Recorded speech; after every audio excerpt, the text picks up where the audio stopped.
तर मित्रांनो मी निघालो आहे कोकणात, पण त्याआधी म्हटलं तर इकडे एक स्विमिंग पूलवरती जंप करूया. तर एक जंप आणि मग गावाला.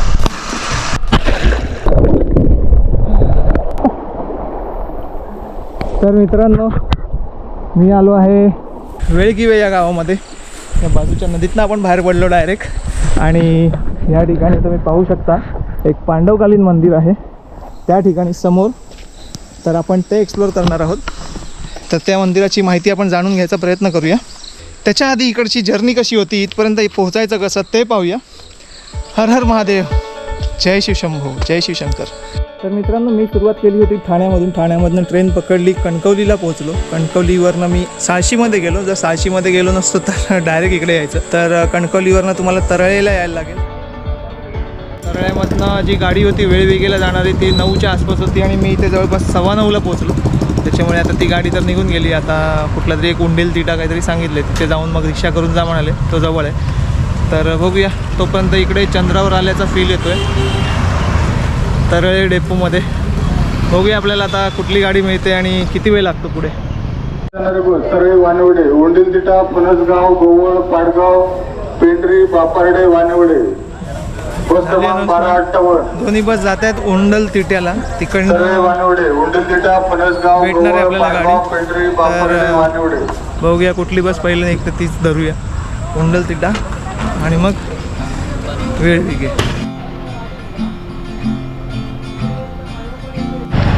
तर मित्रांनो हा आहे उंडील तिटा आणि इकडनं आता आपल्याला मागच्या साईडला जायचं आहे जे रामेश्वर मंदिर आहे ते म्हटलं आहे.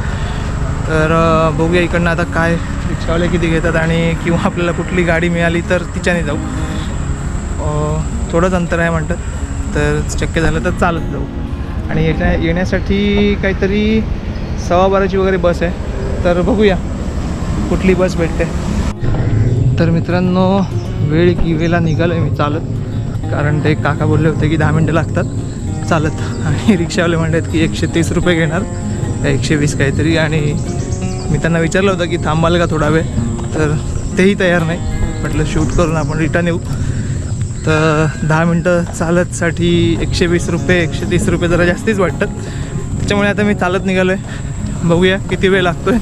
खरंच 10 मिनटं लागत आहेत का माहिती नाही, कारण इथे नेट चालत नाही आहे, त्याच्यामुळे कळत नाही आहे किती अंतरला आहे ते. तर मित्रांनो या दत्ताराम दादांनी आपल्याला इथपर्यंत लिफ्ट दिली आहे. आता थोडं आपण जाऊया चालत. चला, थँक्यू सो मच. पाऊस थांबला की गरम व्हायला लागतो, काय बोलायचं. तर मित्रांनो आता आपण ऑलमोस्ट पोहोचलो आहोत. हा एक नदीचा ब्रिज आहे, तो आपण क्रॉस करत आहोत. आणि आपल्याला आता समोरच डावीकडे रामेश्वर मंदिर दिसते, मागे पाहू शकता त्या ठिकाणी. तर आता आपण जवळ जाऊन पाहूया.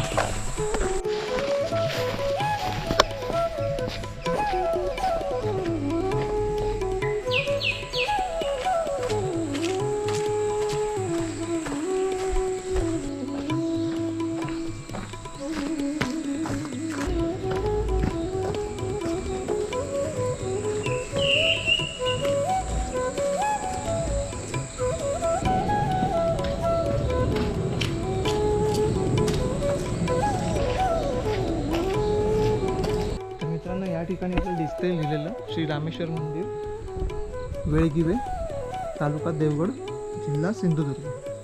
तर इकडनं आपल्याला आतमध्ये जायचं आहे. आणि आपल्याला इथे सुद्धा अजून काही मंदिरं दिसत आहेत. तर मी ज्या ठिकाणी उभं आहे माहिती नाही मला हा मंदिराची जागा आहे की कसं आहे. आणि मी चप्पल घालून इथपर्यंत आलो आहे, कारण मोस्टली हा मंदिराचा भाग वाटत नाही आहे म्हणून आलो आहे. पण इकडे मी चप्पल काढतो आणि आता इकडनं आतमध्ये जाऊन बघतो.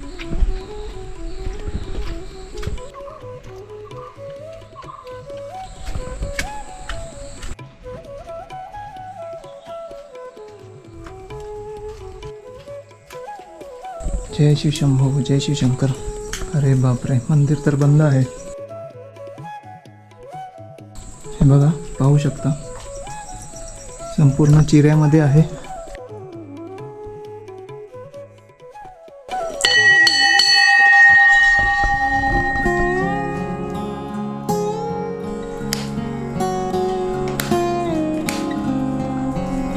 चला, किमान लाईटची व्यवस्था असल्यामुळे लाईट सुरू करता आली. तर या ठिकाणी मंदिरात आल्यावरती आपल्याला शंकराची शिवपिंड, आपल्याला प्रचंड मोठी अशी शिवपिंड दिसते या ठिकाणी आतमध्ये. तसेच आतमध्ये पार्वती देवीचीच मूर्ती आहे जी शिवलिंगासोबतच स्थापन आहे. असं पहिल्यांदाच मी पाहिलं आहे एकत्र असलेली. मंदिराच्या गाभाऱ्याच्या बाहेर जर बघाल तर इथे या ठिकाणी नंदी आहे. नंदी समोर भग्न अवस्थेमध्ये असलेला हनुमान आहे, ती मूर्ती भग्न झालेली आहे. तसेच या ठिकाणी एक छोटीशी गणपतीची मूर्ती दिसते. या ठिकाणी आपल्याला एक शिळा दिसते आणि दानपात्र वगैरे आहे या ठिकाणी. आणि या ठिकाणी सर्व अशा घंट्या लावलेल्या आहेत. आणि तुम्ही पाहू शकता ही अशी एक गुहा आहे कोरलेली. आणि मोठी वगैरे उडताय तिथे आतमधून उडून आली पटकन. तर ही छान अशी सुबक बनवलेली आहे गुहा, पांडवांनी बनवलेली.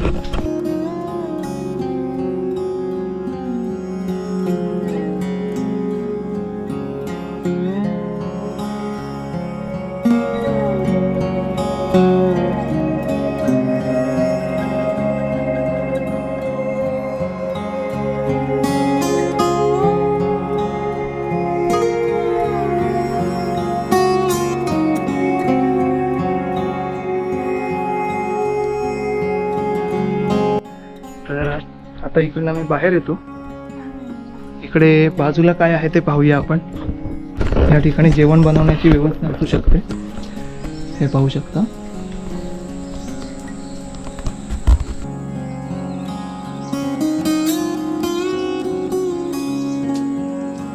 ठिकाणी सगळ्या वस्तू ठेवलेल्या आहेत.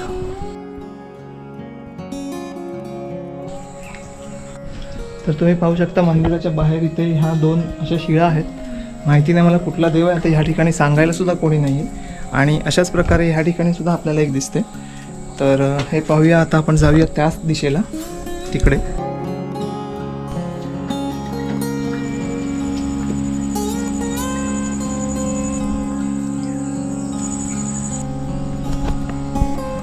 या ठिकाणी तुम्ही एकदम स्वच्छ पाणी पाहू शकता, खूप स्वच्छ पाणी आहे. या ठिकाणी सुद्धा कुठले देव आहेत माहिती नाही. या ठिकाणी आपल्याला मागे काही पायऱ्या दिसतात, आपण तिकडनं जाण्याचा प्रयत्न करूया. आता ह्या पायऱ्या कुठे जातात पाहूया. अशा पद्धतीने ह्या पायऱ्या मला वाटतं बाहेर जातात.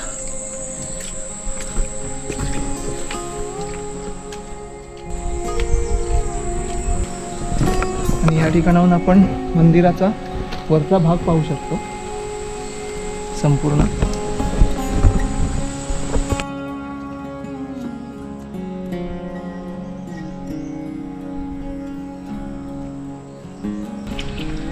तर हे ठिकाण पाहिल्यावरती ना मला पुण्याच्या पाताळेश्वर मंदिराची आठवण झाली. ते सुद्धा असंच आहे जमिनीखाली. आणि ह्या ठिकाणी सुद्धा तुम्ही पाहू शकता ही अशी जमीन एक प्रकारे आहे आणि त्याच्या खालती ते खोदून तयार केलेलं आहे. आणि असं म्हणतात हे पांडवांनी एका रात्रीत खोदून तयार केलं. तर इकडे मागे असा तो एक दगड ठेवलेला आहे. तर असं म्हणतात की तो जेव्हा कोंबडा आरवला आणि पांडवांनी काम बंद केलं आणि इकडनं निघून गेले, तर त्याचं प्रतीक म्हणून तिथे ते मागे दगड आहे. तर आपण जाऊन पाहूया. तर आता आपण ज्या ठिकाणी उभे आहोत तो एक प्रकारे पूल आहे या ठिकाणी बनवलेला, जो दगडी आहे, ओरिजिनल आहे. आणि इकडनं आता आपण जाऊन मागे बघूया जरा, तो दगड पाहता येतोय का.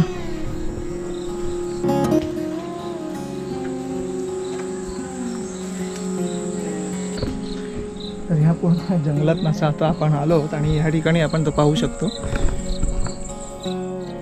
जो कोंबडा हरवला होता त्याला काहीतरी म्हणतात, मला शब्द नाही आठवत आहे, पण त्याचंच प्रतीक म्हणून ते इथे ठेवलेलं आहे. आणि ह्या ठिकाणी हा एक प्रकारे भाग हा असा एम्प्टी होता, म्हणजे त्याला त्यांनी कवर करून घेतलं असं मी ऐकलं होतं. तर म्हणून हे ह्या ठिकाणी असा कळस बांधलेला आहे. तर जेव्हा प्राचीन असेल तेव्हा कळस नसेल अशा पद्धतीचा, पण हे कॉन्क्रीटचं बांधकाम आहे, त्याला कवर केलेलं आहे पूर्णपणे. आणि अशा पद्धतीने आपण हे पाहू शकतो. आणि हे संपूर्ण असं कोट बांधून घेतलेलं आहे, एक प्रकारे बांध घालून घेतलं आहे. तर पावसामुळे रान वाढले, त्याच्यामुळे आपल्याला बाहेरसुद्धा एक फेरी मारता नाही येणार आहे. आता आपण ह्याचा एक टाईमलॅप्स घेतला असता छानपैकी याचा, पण शक्य नाही आहे ते. तर बघूया. मंदिर तर आपलं पाहून झालेलं आहे. ह्या ठिकाणची ही जी मंदिर आहेत छोटी, ती कशी आहेत ती पाहूया आणि मग निघूया इकडनं. हा वरनं तुम्हाला व्ह्यू दाखवतो. हे बघा, अशा पद्धतीने आपण आतमध्ये इकडे प्रवेश करतो आणि इकडे मंदिरात जातो. तर मित्रांनो, हे होतं रामेश्वर मंदिर. वेळ विगे माझं जाम कन्फ्युजन होतं त्या नावामध्ये. तर हे आहे ते मंदिर आणि इथली बाहेरची जरा मंदिरं पाहूया कशी आहेत. तर मागे आहे ते मंदिर नाही तर जेवणाची खोली असावी. या ठिकाणी हा एक चौथरा आहे, म्हणजे मंडप आहे, सभा मंडपसारखा प्रोग्राम स्टेज बनवलेलं आहे. समोर दीपमाळ आहे मंदिराच्या अगदी समोर, छान अशी आहे. ते कदाचित मांडव घालणार आहेत हा परमनंटली वाटतं, कारण त्यांनी व्यवस्थितपणे मांडलेलं आहे सगळं. आणि ह्या ठिकाणी एक मंदिर आहे, पण इथे सुद्धा कड्या वगैरे लावून ठेवलेल्या आहेत. माहिती नाही आतमध्ये जाणं योग्य आहे की नाही, पाहू शकता. जाऊन येऊया पटकन.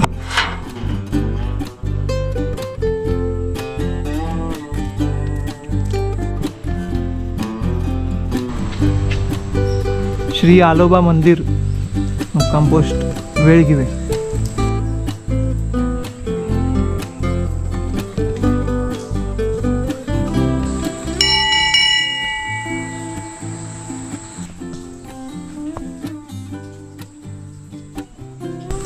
ठिकाणी गजानन महाराज, या ठिकाणी स्वामी समर्थ आहेत.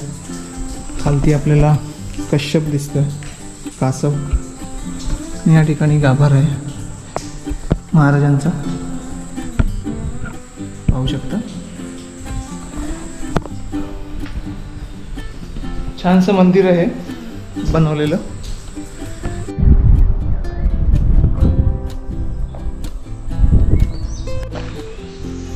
तर आपण परिसर एक्सप्लोअर करून झालेला आहे, तर आता निघायला हरकत नाही. एक महत्त्वाची सूचना, तुम्ही जर या ठिकाणाला भेट देणार असाल तर खाण्यापिण्याच्या वस्तू सोबत ठेवा, कारण या ठिकाणी काहीच भेटत नाही. या ठिकाणी एक दुकान आहे असं म्हटलं होतं त्या काकांनी, पण मला ते दुकानही दिसलं नाही. बघूया इथे असेल तर आहे कदाचित दुकान, काहीतरी भेटेल खायला प्यायला. पण जर भूक लागली असेल, जेवणाच्या गोष्टी इथे भेटणार नाही. सगळं काही सोबत कॅरी करा. तर मित्रांनो, तुम्हाला हा व्हिडिओ कसा वाटला मला कमेंट करून नक्की सांगा. व्हिडिओ आवडला असेल तर नक्की तुमच्या मित्रांबरोबर, प्रियजनांबरोबर आणि शंकराच्या भक्तांबरोबर तर नक्कीच शेअर करा. धन्यवाद. जय हिंद, जय शिवराय.